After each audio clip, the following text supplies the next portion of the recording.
The day my wife passed away, I knelt before her grave, holding our twin children in my trembling arms. I had thought, at the very least, my own family would extend a helping hand. But no, they turned their backs, abandoning us. It was at that moment that my in-laws opened their arms, sheltering us like we were their own flesh and blood.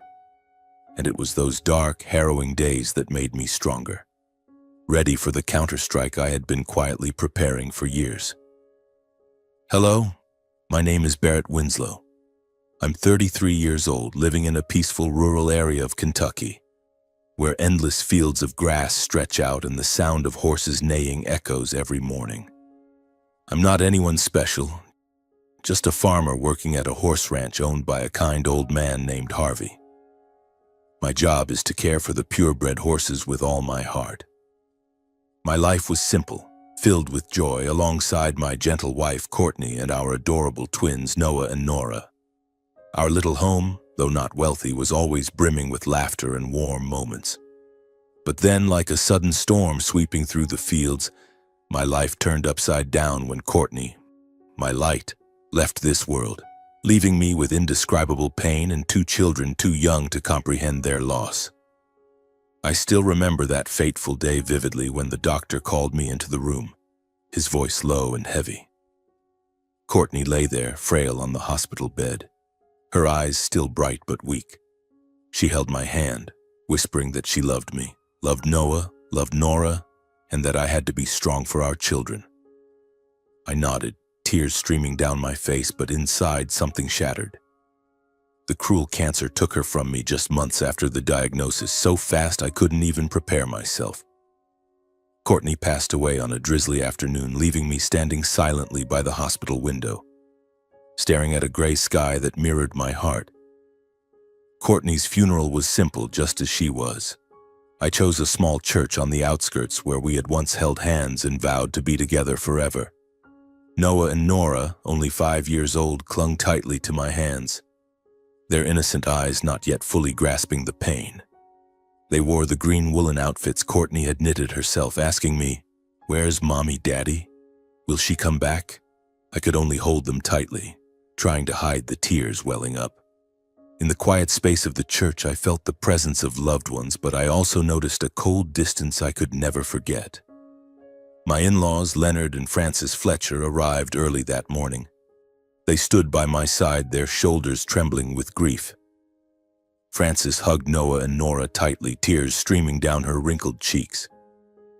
Leonard, a man of few words, placed his hand on my shoulder, squeezing gently as if to pass on his strength. They didn't say much, but their eyes held boundless love for Courtney, for me, and for their 2 little grandchildren.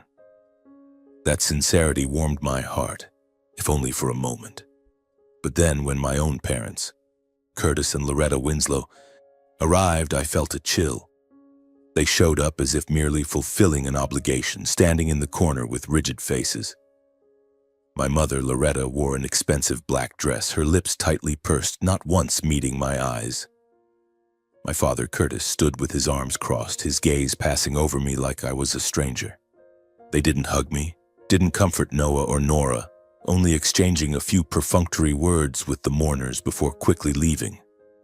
I stood there watching their retreating figures, feeling as though my heart was being crushed.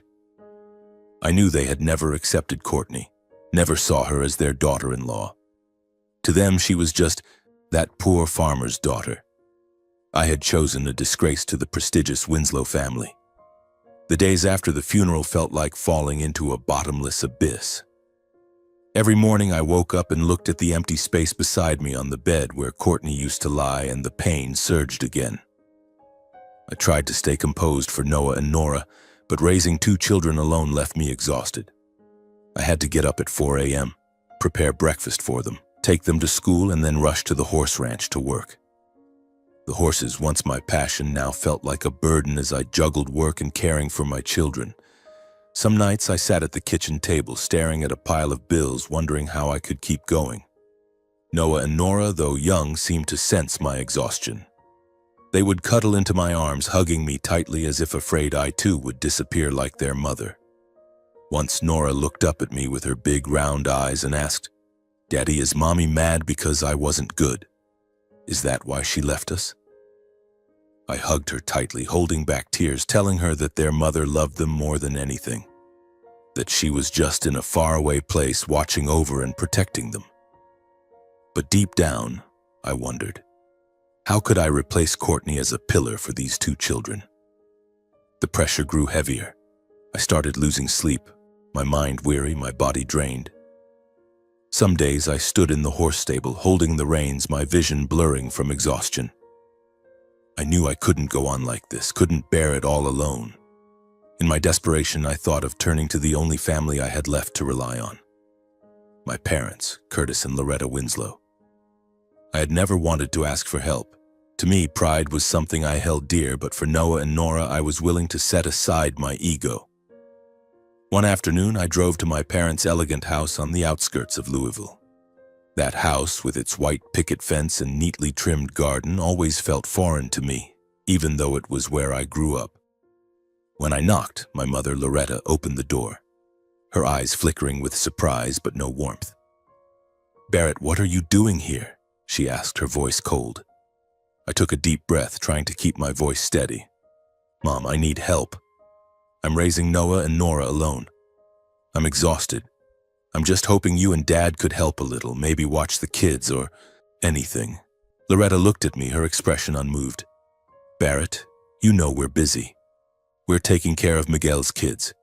Your brother needs us more right now. Besides, you chose your path, didn't you? When you married that girl." She trailed off, but I understood. That girl was Courtney, the one they never accepted.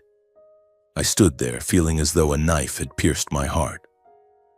I turned to my father, hoping he'd say something, but he only shook his head, his voice low. "Barrett, you're a man. You need to handle this yourself. Don't bother us." I don't remember how I left that house. My mind echoed with their cold words, mixed with old memories. From the moment I brought Courtney home to meet them, my parents had outright rejected her. They said she wasn't good enough, that a poor farmer's daughter like Courtney would drag me down and tarnish the Winslow family name. They always boasted about Miguel, my younger brother, who went to a prestigious school and worked in the big city, though I knew he was never as successful as they claimed. To them, I was the failed son, the one who threw away a bright future to marry a girl who wasn't their equal. On the drive back, I stopped by a grassy field, turned off the engine, and sat silently in the car. Tears fell, not because I was weak, but because I felt utterly alone. Courtney had been the only one who truly understood me, always holding my hand and saying we'd get through everything together. Now she was gone, and I was left with Noah and Nora, two little angels I had to protect at all costs. But how, when even my own family had turned their backs on me? I returned home and held Noah and Nora tightly. They slept soundly, unaware that their father was battling pain and despair. In the darkness, I whispered to Courtney as if she were still there. "What do I do, my love? How can I be strong enough to keep our children safe?" There was no answer, only the sound of the wind whistling through the window, reminding me that the road ahead would be long and arduous. I didn't know that in those darkest days a small glimmer of light was waiting for me, not from my own family, but from those I never expected would become my strongest support. After that day, I left my parents' house with a heavy heart. I felt like a lost soul in a barren field with nowhere to hold on to. Noah and Nora were the only reason I didn't collapse. But I knew I couldn't go on alone. I needed someone, anyone, to help me stand up and move forward. And then I thought of Leonard and Frances Fletcher, Courtney's parents. I hesitated for a long time before calling them.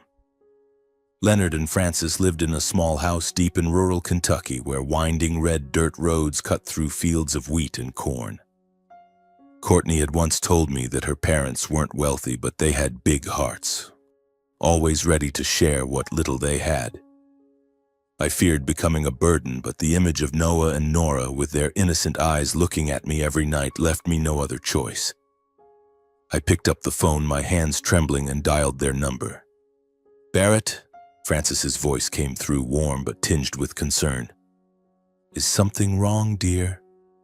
I took a deep breath, trying to keep my voice steady. Mom, I don't know how to say this, but I'm really struggling. I can't take care of Noah and Nora alone. I need help. There was a pause on the other end, then Frances spoke, her voice choked with emotion. Barrett, you don't need to say anything more. Just bring the kids here. Our home is your home. Her words were like a warm breeze, easing the icy grip around my heart. I packed a few clothes for myself and the kids, loaded them into the old pickup truck, and drove straight to Leonard and Frances's house. The drive took over an hour, but it felt like a lifetime. I was anxious, wondering if I was doing the right thing, if I was taking advantage of their kindness. But when I pulled up to the small wooden house with its porch covered in climbing vines, Frances was already there, her arms open wide, her eyes shining with sincerity. Come in, Barrett, she said, hugging me tightly as if I were her own son. Leonard stood behind her, his silver hair falling over his forehead, offering a gentle smile. He stepped forward, patted my shoulder, and then bent down to hug Noah and Nora, who nestled into his arms as if they'd done it 1,000 times before. Leonard and Frances's house wasn't grand, just a 2-bedroom wooden home with creaky floors and the faint smell of freshly baked bread wafting from the kitchen. But from the moment I stepped inside, I felt a warmth I'd lost since Courtney's passing. Frances immediately went to the kitchen, preparing a simple but hearty dinner: mashed potatoes, stewed beans, and a plate of golden fried chicken. Noah and Nora, who had been withdrawn after those mournful days, began to chatter as Frances shared stories about Courtney's childhood, about how she used to run through the fields chasing rabbits. Courtney was a lot like little Nora here, Frances said, ruffling Nora's hair, her eyes sparkling. Just look at the way she smiles. It's just like her mother's. I sat there watching the scene and felt my heart soften. But at the same time, the pain resurfaced as I realized the stark contrast between my in-laws and my own parents. Curtis and Loretta had never hugged Noah or Nora like that, never sat down to tell them stories or simply ask how they were. They always kept their distance, as if the kids were proof of my mistake in marrying Courtney. But here in this small house, Leonard and Frances treated me not just as a son-in-law, but as a true son. In the days that followed, I officially moved in with my in-laws. They refused to let me pay rent or cover any expenses, despite my insistence. Barrett, your family. No matter what happens, you belong here, Leonard said, his voice firm. Family doesn't keep score. Frances took on caring for Noah and Nora like a true mother. Every morning she woke up early to prepare breakfast, usually toast with homemade strawberry jam, and braided Nora's hair while teaching Noah how to tie his shoelaces. Leonard, despite his age, patiently drove the kids to school in his old pickup truck. One day, I saw him sitting under an oak tree in the yard, teaching Noah how to carve a small wooden boat while Nora eagerly colored it with crayons. Watching that scene, I couldn't hold back my tears. This was what Courtney had always wanted, for our children to grow up surrounded by love in simple but meaningful moments. I continued working at Harvey's horse ranch. The work was still grueling, but coming home each evening, I no longer felt alone. Frances always had a warm plate of food waiting on the table, and Leonard would sit with me sipping coffee, sharing stories about his youth and how he and Frances had built their life from nothing. Those stories not only helped me forget my exhaustion, but also gave me a renewed sense of strength, the strength of family. But I didn't always feel at ease. Some nights when Noah and Nora were fast asleep, I sat alone on the porch, staring out at the dark fields.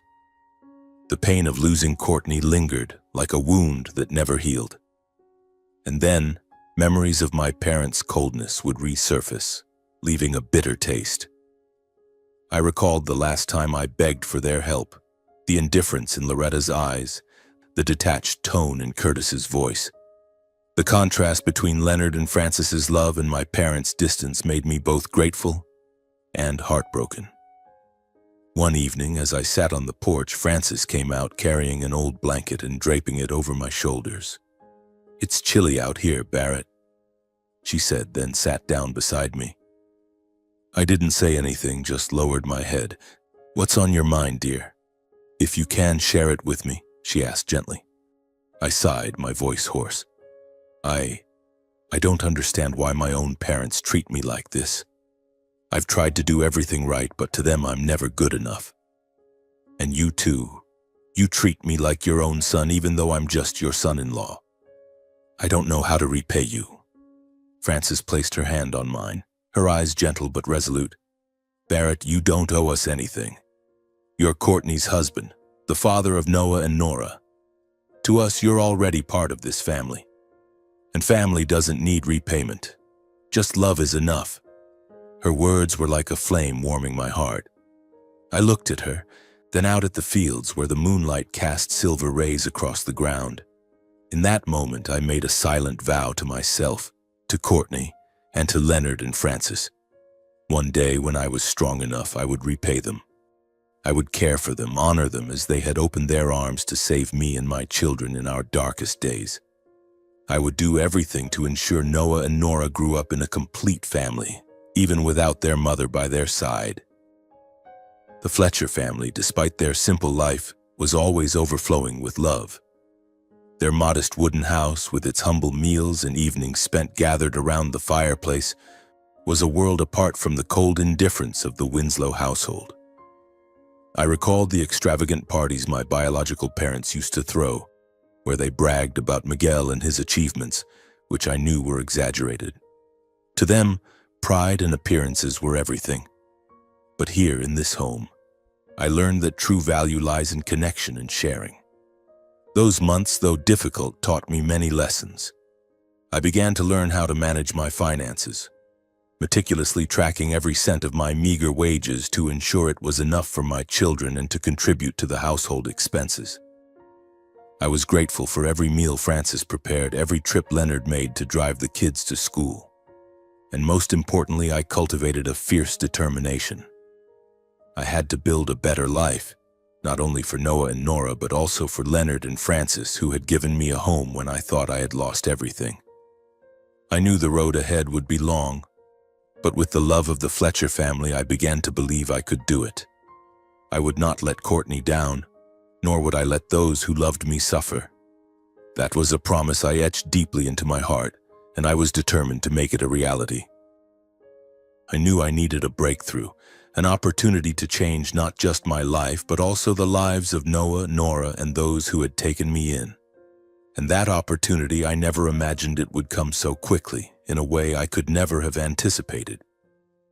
One early autumn morning, as cool breezes began to sweep through the Kentucky fields, Mr. Harvey called me into his small office at the corner of the ranch.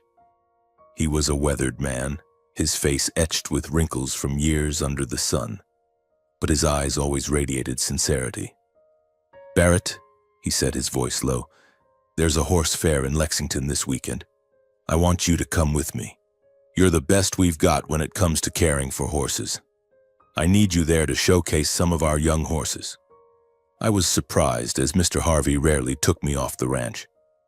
My work usually revolved around the stables, not major events like the Lexington Horse Fair, where wealthy people, horse traders, and investors gathered. I nodded, though my heart was filled with unease. I wasn't used to crowds, polished suits, or smooth-talking conversations, but I knew this was a chance to learn, and I didn't want to let Mr. Harvey down. When the day of the fair arrived, I wore the cleanest shirt Frances had carefully ironed for me, put on an old straw hat, and followed Mr. Harvey to Lexington. The fair was buzzing with energy. The sound of horses neighing mixed with laughter and chatter, the smell of hay mingling with the aroma of food from the stalls. Purebred horses were paraded, their coats gleaming in the sunlight, and the crowd applauded each time one galloped by. I stood by Mr. Harvey, helping him introduce a few of our young horses, answering questions from clients about their care and training. I did it naturally because for me, horses weren't just work. They were my passion. While checking the hooves of a young horse, I heard a deep, warm voice behind me. "You handle those horses with great care." Not many people pay attention to the details like that. I turned around to see an older man with silver hair, dressed in a simple but elegant suit. He introduced himself as Clinton McGraw, a retired investor who still had a passion for the horse racing industry. I was a bit flustered, unaccustomed to being noticed, but Mr. McGraw smiled, his sharp yet friendly eyes putting me at ease. We started talking, and I quickly realized he wasn't like the others at the fair. He didn't boast or try to assert his authority. Instead, he asked about how I cared for the horses, the challenges I faced, and even about my life. I hadn't intended to share much, but something about him made me open up. I told him about Courtney, the pain of losing her, about Noah and Nora, and how I was doing my best to hold our little family together. He listened without interrupting, nodding occasionally and asking thoughtful questions. When I finished, he looked at me, his gaze seeming to see right through to my soul. "You've got grit, Barrett," he said, "and you've got talent. I've been in this industry long enough to recognize someone with potential. Have you ever thought about starting your own horse ranch?" His question stunned me. Start my own horse ranch? It was a dream I'd never dared to entertain. I was just a farmer scraping by on a modest wage. I shook my head, giving a wry smile. "Mr. McGraw, I don't have the money and I don't have anyone backing me. I know how to care for horses, but starting a ranch, that's out of my reach." He smiled, unfazed. "Barrett, money isn't the biggest issue. Will and talent are what matter. I want to help you. I'll invest a sum to get you started. Not a fortune, but enough for you to give it a shot. What do you say?" I stood there, unable to believe my ears. A stranger, who I'd known for less than an hour, was offering to help me achieve the biggest dream of my life. I wanted to say yes immediately, but fear held me back. Fear of failure. Fear of letting Mr. McGraw down. Fear that I wasn't good enough to make this opportunity real. I thanked him, asked for his phone number, and promised to think it over. That evening, I returned home, my mind in turmoil. Noah and Nora were playing in the yard while Francis was cooking in the kitchen. I sat down with Leonard at the dining table and recounted the story about Mr. McGraw. "I don't know if I should take this chance," I said, my voice trembling. "If I fail, I could lose everything.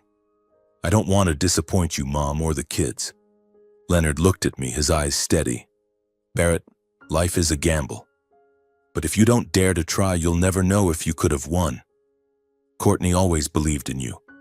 She wanted you to live fully for yourself and for the kids. Be strong, son." Frances, overhearing the conversation, came out from the kitchen, wiping her hands on her apron.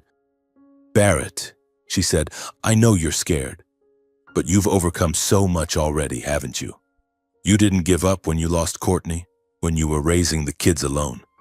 You have talent, and now someone wants to help you. Don't let fear stand in your way."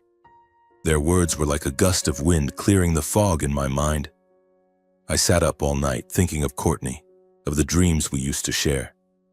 She always said I could do more than I thought possible. "You're the best with horses, Barrett," she'd said, her eyes sparkling. "One day you'll have your own ranch." I looked up at the starry sky, feeling as though she was there, urging me on, and I made my decision. I would take this chance. The next morning, I went to Mr. Harvey's ranch, my heart heavy but filled with resolve. I knocked on his office door, took a deep breath, and said, "Sir, I'd like to resign. I want to try starting my own horse ranch." Mr. Harvey looked at me, his eyes flickering with surprise, then softening with regret. "You're the best we've got, Barrett," he said. "I don't want to lose you, but if this is your dream, I support you. If you need anything, come find me. My door's always open." I thanked him, feeling as though a weight had been lifted. Though my biological family had turned their backs on me, I realized that life still offered people willing to lend a hand. Mr. Harvey, Mr. McGraw, and especially Leonard and Francis. A few days after bidding farewell to Mr. Harvey, I arranged to meet Mr. Clinton McGraw at a small cafe in Lexington. Sitting across from him in my worn-out shirt and dusty boots, I felt small in the presence of this silver-haired man with sharp, discerning eyes. Mr. McGraw didn't beat around the bush. After asking more about my plans, he set his coffee cup down and said plainly, "Barrett, I'm going to invest $1 million in you to start your own horse ranch. In return, I want 30% equity. This isn't a gift, it's a gamble. I believe in you, but you have to prove I didn't choose the wrong person. $1 million. The figure rang in my head like a bell, both exhilarating and terrifying. I had never held such a sum in my hands, never imagined I'd have the chance to turn my dream into reality. I nodded, trying to keep my voice steady. Thank you, Mr. McGraw. I won't let you down. With Mr. McGraw's investment, I began my entrepreneurial journey. I found a small plot of land on the outskirts of Lexington. Not vast, but enough to build a modest stable. I hammered wooden planks, put up fences, and constructed a place to raise horses with my own hands. Every swing of the hammer, every drop of sweat that fell to the ground was a reminder that this was my one shot. I couldn't fail. I used part of the money to buy a few affordable young horses, ones that larger ranches overlooked. They weren't expensive purebreds, but I believed that with proper care and training, ascot training, they could become valuable. However, reality quickly taught me that dreams are never easy. The cost of raising horses was higher than I'd imagined: feed, medicine, equipment, and hiring a few seasonal workers to help. Each bill piling up on the table felt like a stab, a reminder that Mr. McGraw's $1 million could run out faster than I thought if I wasn't careful. I developed a routine of waking up at 4 a.m., when the sky was still pitch black. I fed the horses, cleaned the stables, checked their health, and trained them myself. The work was so grueling that some days I felt my body might give out. My hands bled from pulling reins, my back ached from hauling bales of hay. Some afternoons, as the golden sunlight bathed the fields, I stood still, watching my young horses, wondering if I was on the right path or chasing a pipe dream. But whenever exhaustion and doubt crept in, images of Noah and Nora flashed in my mind.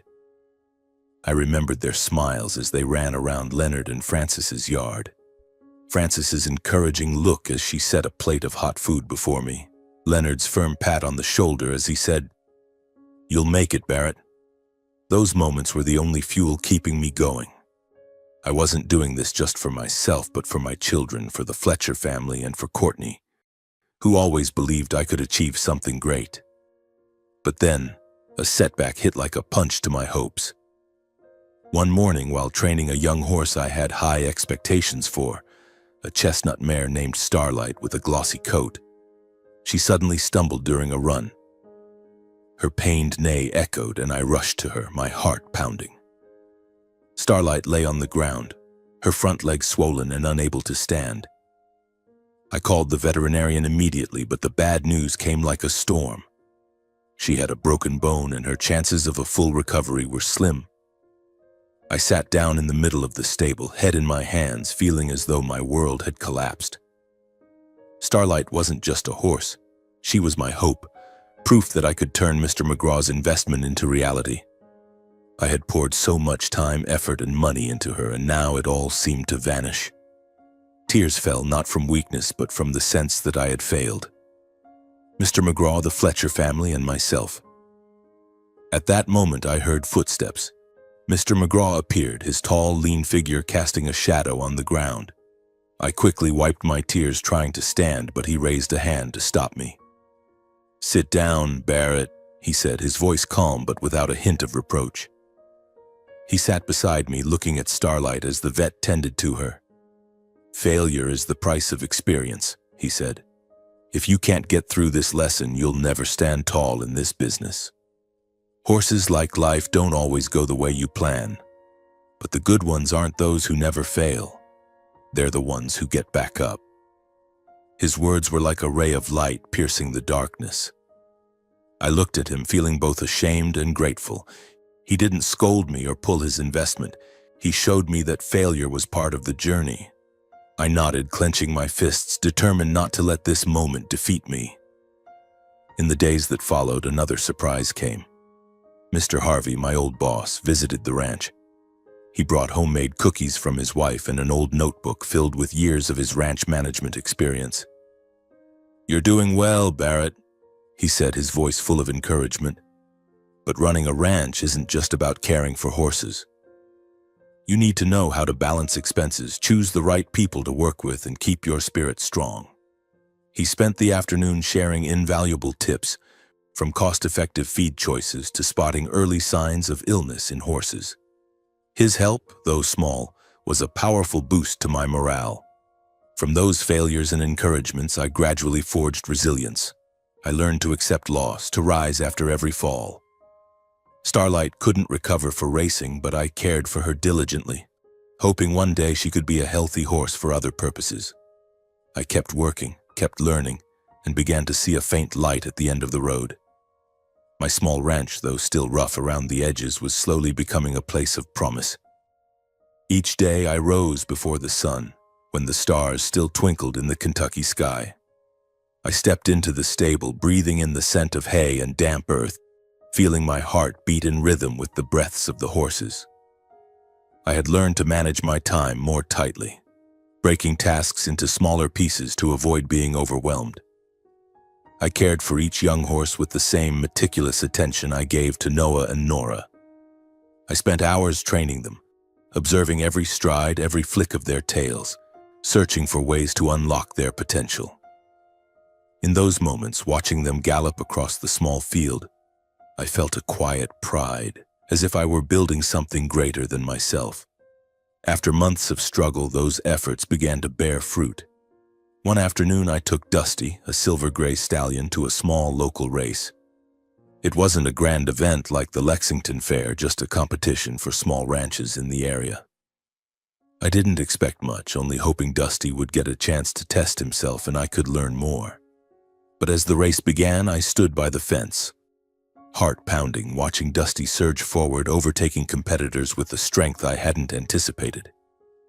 When he crossed the finish line in third place, the crowd clapped and I stood there, stunned, hardly believing my eyes. It was my first victory, modest though it was, but to me it was like a ray of sunlight piercing through dark clouds. Word of Dusty's performance spread quickly through the tight-knit community of horse breeders in Kentucky.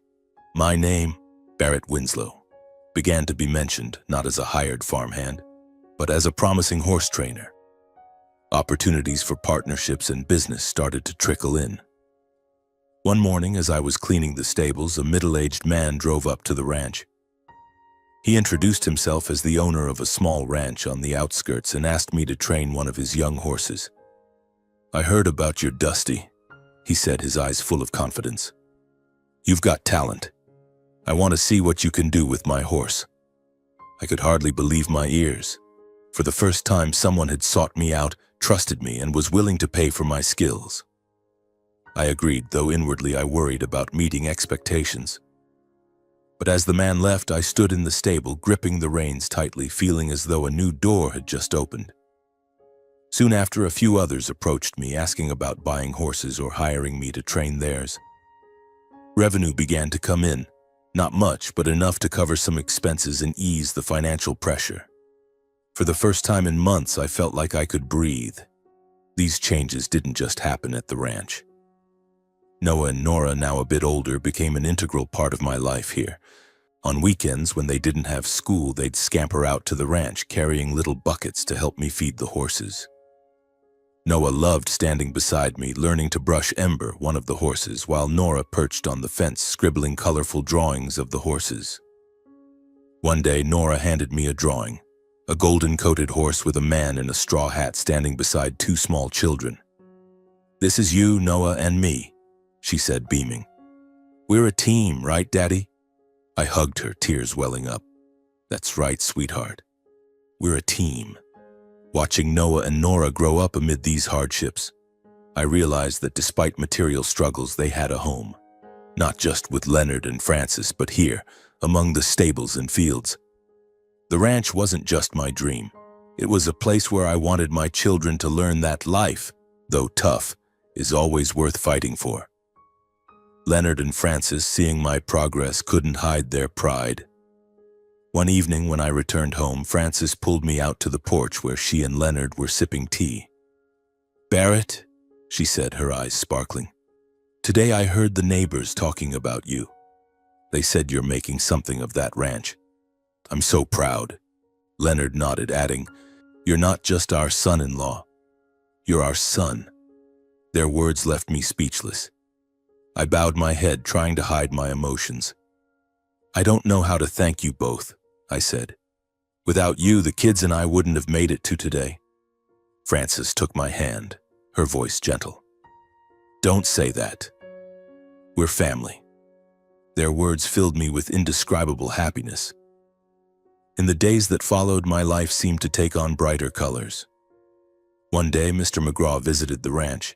He walked in, surveying the stables, his sharp eyes tinged with satisfaction. "You're doing well, Barrett," he said, pausing to pat Dusty. "I heard about your win at the race. It's a good start. But remember, this is just the beginning. Reputation is what keeps clients coming back. Keep working hard and you'll go far." Mr. McGraw's encouragement was like a gust of wind fueling my resolve. I knew he hadn't just invested money in me.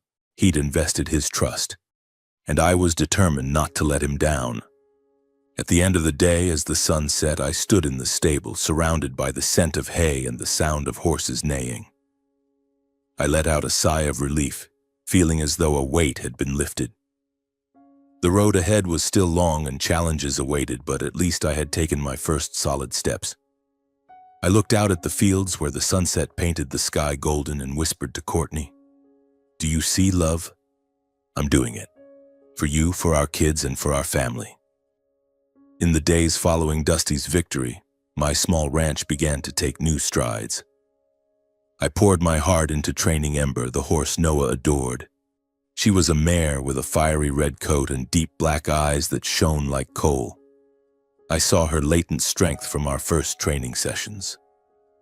I spent hours each day working with her, refining her strides, teaching her to navigate small obstacles. Then an opportunity arose when a larger race was held in the neighboring county, drawing ranches from across Kentucky. I entered Ember not daring to hope for too much, but deep down, I believed she could do something special. On race day, I stood by the fence, hands clenched, heart pounding. When the starting gun fired, Ember surged forward, her strides powerful and resolute. The crowd cheered, and I could barely breathe as I watched her overtake one competitor after another. When Ember crossed the finish line in second place, I shouted, unable to contain my emotions. It wasn't just Ember's victory. It was mine, a triumph born from months of exhaustion, sleepless nights, and the faith I had placed in myself. News of Ember's success spread like wildfire across the dry plains. The local paper began mentioning my name, Barrett Winslow, as an inspiring story. A man who started with nothing, lost his wife, raised 2 children alone, and was now the owner of a promising horse ranch. One morning, as I fed the horses, a young reporter from the local newspaper showed up. She carried a camera and a friendly smile, asking about my journey. I was awkward, unaccustomed to attention, but I opened up. About Courtney, Noah, and Nora, the tough days, and how the Fletcher family and Mr. McGraw had helped me stand again. When the article was published, people started calling my place Winslow Ranch, as if it had become a trusted name in Kentucky's horse-breeding community. I felt proud, but also astonished. Just months ago, I was a desperate man, unsure of what tomorrow would bring. Now I had a small ranch, a growing reputation, and a modest income that let me breathe easier. But just as I began to see a glimmer of light, a shadow from my past unexpectedly returned. My biological family. That afternoon, as I was checking the fences around the stable, a sleek car pulled up at the gate. I squinted and immediately recognized my parents' car, Curtis and Loretta Winslow. They stepped out, along with Miguel, my younger brother, whom I hadn't seen since Courtney's funeral. I stood tall, trying to stay calm, but inside, a storm of emotions churned. What were they doing here? After years of coldness, after turning their backs when I needed them most, why were they showing up now? "Barrett," Loretta began, her voice artificially sweet. "We heard you're doing well. We just wanted to visit, see how you and Noah and Nora are doing." I nodded, politely inviting them in. Noah and Nora were playing in the yard, and when they saw their grandparents, they hesitated, not running to hug them as they did with Leonard and Francis. I led them into the small house near the ranch where the kids and I stayed when not at my in-laws. Curtis looked around, his eyes scanning the simple wooden walls as if appraising the place's worth. "This ranch, it looks decent," he said, his tone attempting warmth but carrying an undercurrent of condescension. "You're my son. No matter what, you should remember your roots. Family is the most important thing, you know." I sat there, hands gripping the edge of the table, feeling as though my chest was being crushed. Roots? Family? Those words rang in my head like a bitter joke. I remembered the day I stood at their door, begging for help after Courtney's death, when Noah and Nora were too young to understand their loss. Back then, Curtis had looked at me with cold eyes, telling me to handle it like a man. Now, as Winslow Ranch gained recognition and the press hailed me as an inspiring story, they showed up talking about family as if they had never turned away. Loretta, in her expensive silk dress and meticulously styled hair, chimed in, her voice sweet but laced with reproach. "Barrett, really?" she said, fidgeting with her glossy leather purse as if to mask her unease. "You haven't visited us in so long. We've been worried about you. You've been busy with the ranch, but family is still where you belong, isn't it?" I looked at her, struggling to keep my face composed, but inside anger surged. Worried about me? When had they ever worried? When I was exhausted from working and raising 2 kids alone. When I knocked on their door, pleading for help only to be met with indifference. I wanted to shout, to unleash the years of pent-up resentment. But I glanced at Noah and Nora sitting quietly in the corner, their wide eyes watching me with concern. For their sake, I had to stay calm. But Miguel, my brother, seemed intent on pushing further. He sat across from me, hands clasped tightly, his forced smile failing to hide his tension. "Barrett," he said, trying to sound friendly, "I heard your ranch is doing great. The Louisville race, the article in the Lexington Herald. You're really making waves. I was thinking, maybe we could work together? I've got some ideas. With a bit of capital, we could scale things up. Brothers working together, we'd be unstoppable." I looked at Miguel, and for the first time I saw the falseness in his eyes. Miguel, whom my parents always touted as their pride, but I knew he'd failed in his city business ventures. Now he was here not to congratulate me, but to take advantage. The pressure from them grew heavier, like an invisible wall boxing me in. Curtis kept talking about family duty. Loretta sighed, blaming me for keeping my distance, and Miguel repeated his partnership pitch with increasing urgency. I felt cornered, my heart pounding, my mind reeling with anger and disappointment. At that moment, a small but resolute voice broke through the stifling air. Noah, my 7-year-old son, sprang up from his wooden chair, fists clenched, eyes blazing with determination. "You don't care about Dad," he said, his voice trembling but resolute, like a small flame flaring in a storm. "When Mom died, Dad came to you for help, but you didn't want him. You only cared about Uncle Miguel. Now that Dad's doing well, you show up. You just want his money." The room fell silent, as if time itself had frozen. I stared at Noah, stunned by my son's courage. His messy brown hair and clear eyes stood defiant, small but unyielding, as if carrying Courtney's indomitable spirit. In his gaze, I saw my wife. Her honesty, her refusal to bow to injustice, her fearlessness in the face of deceit. My heart ached with both pride and sorrow, realizing a 7-year-old had spoken the words I should have said long ago. Curtis and Loretta paled. Curtis opened his mouth but couldn't speak, glaring at Noah with a mix of anger and embarrassment. Loretta clutched her purse tightly, her lips pursed as if trying to suppress her shame. But Miguel, his face red with fury, leapt to his feet, pointing at Noah. "You disrespectful brat," he shouted, his voice shrill. "How dare you talk to your grandparents like that? No manners at all." His words were the final straw. I could no longer stay silent. I stood, stepping in front of Noah, shielding my son. I looked straight into the eyes of Curtis, Loretta, and Miguel, my voice firm and unwavering. "Enough. Noah's right. When I needed you most, when I lost Courtney, when I was raising 2 kids alone, you turned your backs. You never treated me like family. I don't need you anymore. I want you to leave. Now." The air in the room was heavy as stone. Curtis stared at me, his eyes flashing with anger and shame, but he said nothing. Loretta looked down, her hands trembling as if wanting to speak but unable to. Miguel muttered a curse under his breath, then stormed out, the wooden door slamming behind him.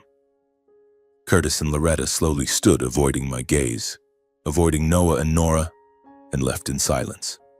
The sound of their car engine faded into the distance, leaving a heavy but liberating quiet. I knelt down, hugging Noah tightly, feeling his small heart pounding in his chest. "Thank you, son," I whispered, my voice choked. "You were so brave." Noah nestled into me silent, but I knew he understood. He had just protected our little family.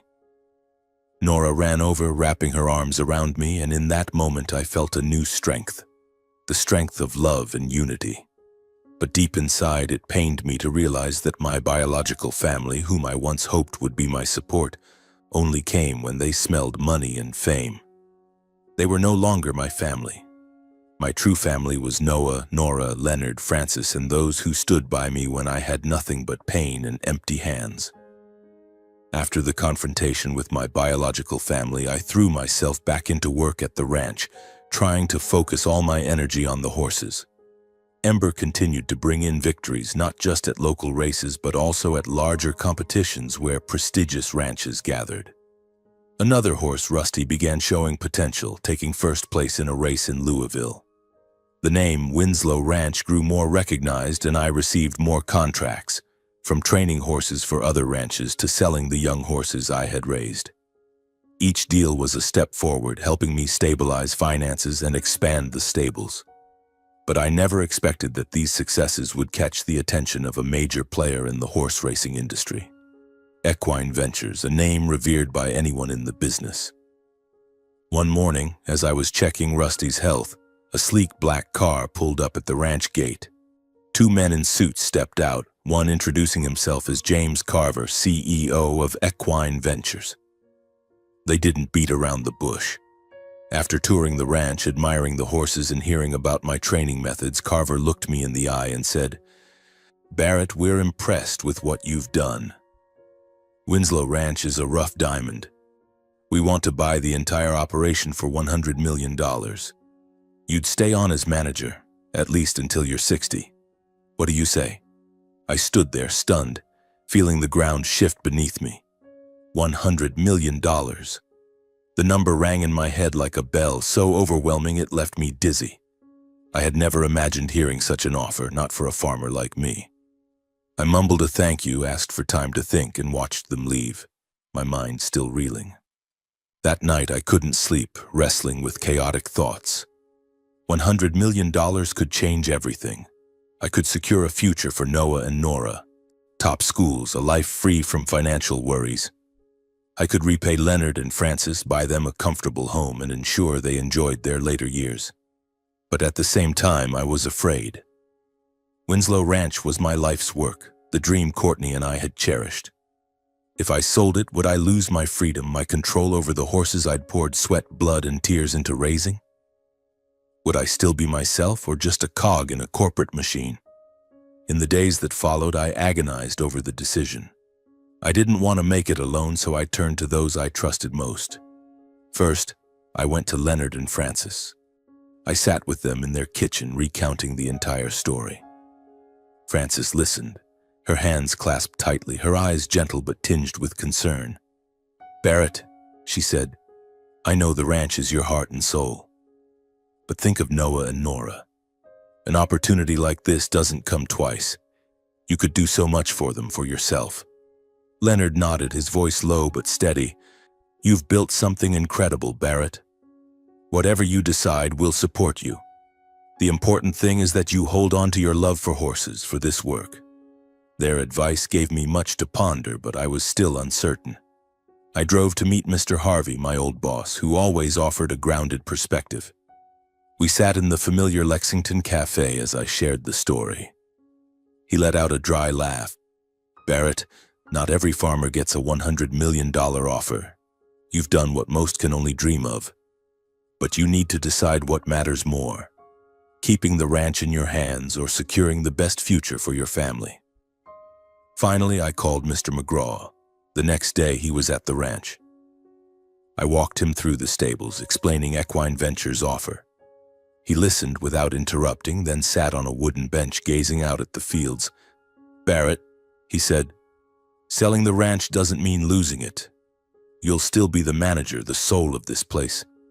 This isn't an end, it's a new phase. But you must ensure you retain control over what matters. How you care for the horses, how you run the ranch. Don't let them turn you into a puppet." Mr. McGraw's words were like a light illuminating my path. I realized I could accept the offer but protect my passion. After many sleepless nights, I made my decision. I would sell Winslow Ranch, but only on the condition that I retained full professional control. I didn't want to be just an employee. I wanted to remain Barrett Winslow, the horse trainer who built this dream from the hardest days. I contacted Equine Ventures, laying out my terms. After tense negotiations, they agreed. The contract was signed and I officially became the manager of Winslow Ranch, with $100 million in hand and a wide-open future for my family. In the days that followed, I woke up with a renewed sense of purpose. I was no longer the penniless farmer, exhausted each night from worrying about my children. I was Barrett Winslow, the manager of a renowned horse ranch, a millionaire, but more importantly, a father, a son-in-law, and a man determined to live true to his values. I knew the first thing I had to do was fulfill my promise to Courtney, to care for her family, who had become my true family. I drove to see Leonard and Francis, bringing along a carefully prepared set of documents. Sitting at their familiar kitchen table where the scent of Francis's freshly baked bread lingered in the air, I took a deep breath and said, "Mom, Dad, I have a gift for you." I slid the documents toward them, papers for a spacious house on the outskirts of Lexington, complete with a large garden and a peaceful lakeside retreat. "This is a place where you can enjoy your retirement," I said, my voice thick with emotion. "I want you to live comfortably without any worries. I owe you everything." Frances looked at me, her eyes shimmering with tears. "Barrett, you don't owe us anything," she said, but I shook my head. "No, Mom. Without you and Dad, the kids and I wouldn't be here today. This is what I promised Courtney and myself." Leonard, a man of few words, placed his hand on my shoulder, squeezing gently. "Son," he said, his voice warm and steady, "we're proud of you."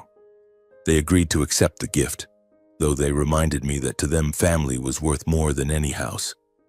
Watching them embrace each other, smiling with joy, I felt a part of my heart heal. I knew Courtney was smiling somewhere, content that her family was cared for. But I wanted to do more. I wanted Courtney's name to live on, not just in our hearts, but in the community.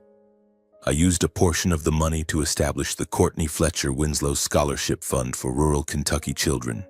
Kids like Courtney once was, full of dreams but lacking opportunity. The fund would help them pursue education from grade school to college, so they could reach beyond what their circumstances allowed. I wanted Courtney to be an inspiration, a guiding light for those struggling through hardship. Meanwhile, I enrolled Noah and Nora in better schools in Lexington.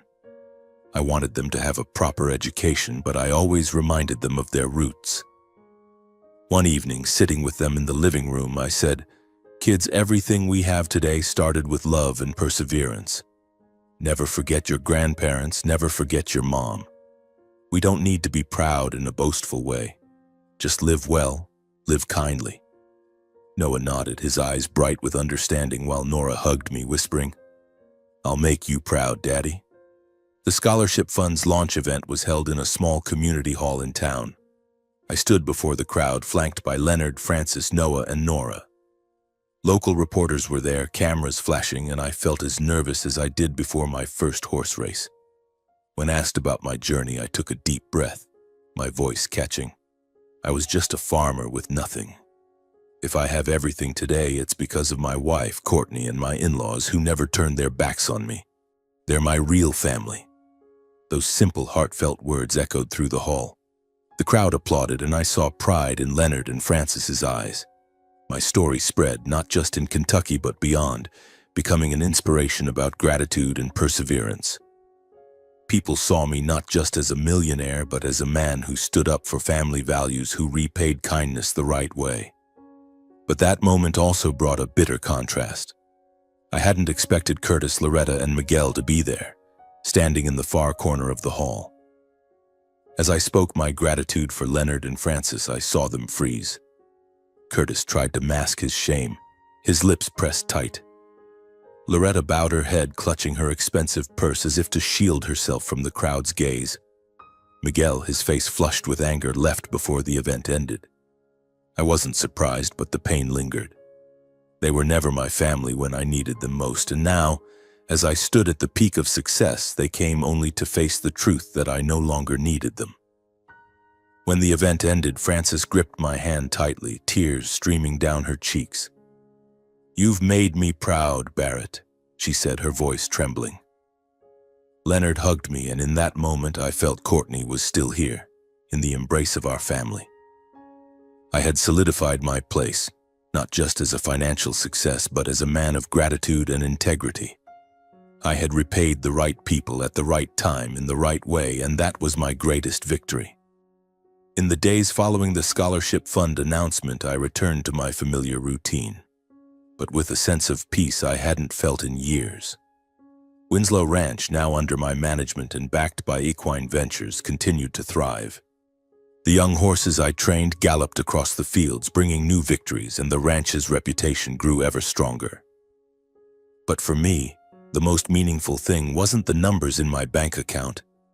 It was the pride in Noah and Nora's eyes, the joyful smiles of Leonard and Frances, and the knowledge that I had kept my promise to Courtney. One late afternoon, as the golden sunset bathed the Kentucky fields, I decided to take Noah and Nora out. I led Ember, the fiery red mare I cherished, on a walk with the kids. Noah held the reins, mimicking my stride, while Nora skipped alongside, picking wildflowers and tucking them into her hair. We walked along the familiar dirt roads where I once drove my old pickup truck during the hardest days, and stopped at a small cemetery nestled in the fields. Courtney's grave lay beneath an old oak tree, its simple stone marker engraved with her name. Courtney Fletcher Winslow, beloved wife, mother, and friend to all. I knelt, placing a bouquet of daisies Nora had picked on the grave, and held my children's hands. Noah, now taller, stood solemnly while Nora nestled into me, whispering, "Daddy, does Mommy know we're here?" I smiled, ruffling her hair. "She knows, sweetheart. She's always here in our hearts." I looked at the headstone, feeling as though Courtney was looking back at me, her eyes as gentle and loving as ever. I whispered, my voice hoarse, "Courtney, rest easy. Our family is strong, and you'll always be a part of everything I have today." Noah and Nora said nothing, just held my hands tightly, and we stood there in silence, enveloped by the sunset's glow. I thought about my journey, from the dark days of losing Courtney when my biological family turned their backs, to the grueling months lifted by Leonard and Frances's support, and finally to the victories I never dared dream of. But above all, I realized a profound truth. Family isn't always about blood. Family is those who stand by you in your weakest moments, who give you the strength to keep going when the world seems to turn away.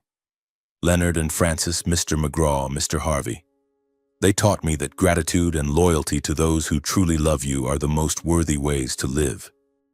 I thought of Curtis, Loretta, and Miguel, who only appeared when I succeeded, and I realized their presence no longer mattered. They chose to stand outside my life when I needed them most. And now I had found my true family, not in blood, but in love and shared sacrifice. As I led Noah and Nora back home, I looked at my children, my heart brimming with resolve. I wanted them to grow up with the lesson I'd learned. Success isn't just measured by money or fame, but by how you cherish family and leave a legacy for the next generation. The Courtney Fletcher Winslow Scholarship Fund would continue to help rural children chase their dreams. And I would keep teaching Noah and Nora to live simply, gratefully, and to always remember their mother. That was how I would keep Courtney alive, not just in memory, but in the values we passed down. As the sunset faded, I paused once more, gazing out at the fields. The sound of horses neighing mingled with the wind like a melody of life. I smiled, feeling I had found the true meaning of success, not in numbers, but in love, gratitude, and the family I chose to cherish.